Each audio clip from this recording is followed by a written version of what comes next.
What really happened to Casey? The missing half summary.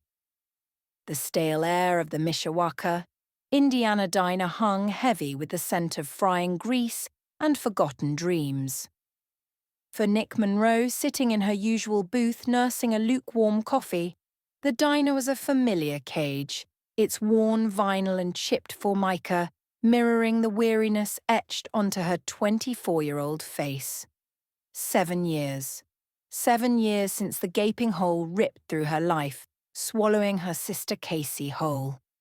The waitress Betty, a kind woman who'd known the Monroe family for decades, brought over Nick's usual slice of apple pie. Her eyes filled with the same pity Nick saw, reflected in every mirror, in every familiar face around town. Pity for the girl whose sister vanished, for the one who seemed destined to be defined by absence. Nick knew she was spiraling. The recent DWI was just the latest proof. Her dinky apartment felt smaller each day, a beige box holding in the stagnant air of her regret.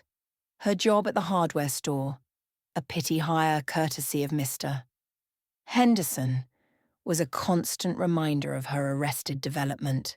She remembered Casey, vibrant and full of life, always pushing Nick to dream bigger, to escape the gravitational pull of their small town. Now all Nick felt was the pull of the past, a relentless tide dragging her under. Casey's disappearance was a phantom limb, an invisible wound that throbbed with every passing anniversary, every missed birthday. The initial investigation had been a whirlwind of frantic searches, media attention, and endless questions. Casey's car, found abandoned over 100 miles away on a lonely stretch of highway, the driver's side door yawning open, her purse untouched on the seat. The police had seemed hopeful at first, connecting her case to the recent disappearance of Jules Connor, another young woman from the area who had vanished in similar circumstances. But hope faded quickly. The trails went cold, the leads dried up. Casey became another statistic, another mystery haunting the Indiana landscape.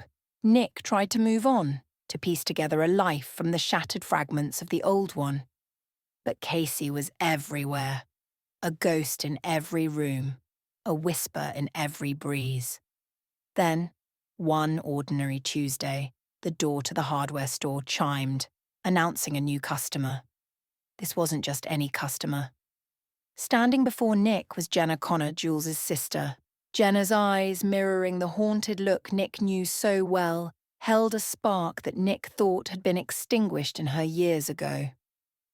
Hope. Jenna's proposition was simple yet audacious. They would find their sisters. Together. Nick was hesitant, overwhelmed by a flood of conflicting emotions. The old grief, the ingrained hopelessness, the fear of stirring up the dormant pain. But there was something else too, a faint flicker of possibility, a desperate clinging to the belief that maybe, just maybe, Casey wasn't gone forever. Jenna spoke of connections she'd uncovered, whispers she'd overheard, details that the police had missed or dismissed. Nick, hardened by years of disappointment, was skeptical. Yet, something in Jenna's unwavering resolve was contagious. It reminded Nick of Casey's own stubborn determination, her unwavering belief in the impossible. As Nick looked into Jenna's determined eyes, she knew she was at a crossroads. She could continue down the same well-worn path of despair, or she could take a leap of faith, embark on a journey into the unknown, and risk everything to find the missing half of her soul. The diner air, usually so stagnant, suddenly felt charged with possibility. The familiar cage felt a little less confining. For the first time in 7 years, Nick felt a stirring within her, a defiant whisper that said, maybe, just maybe, she could find Casey. And maybe in finding Casey, she could find herself. The apple pie remained untouched. The hunt was on. Thanks for watching.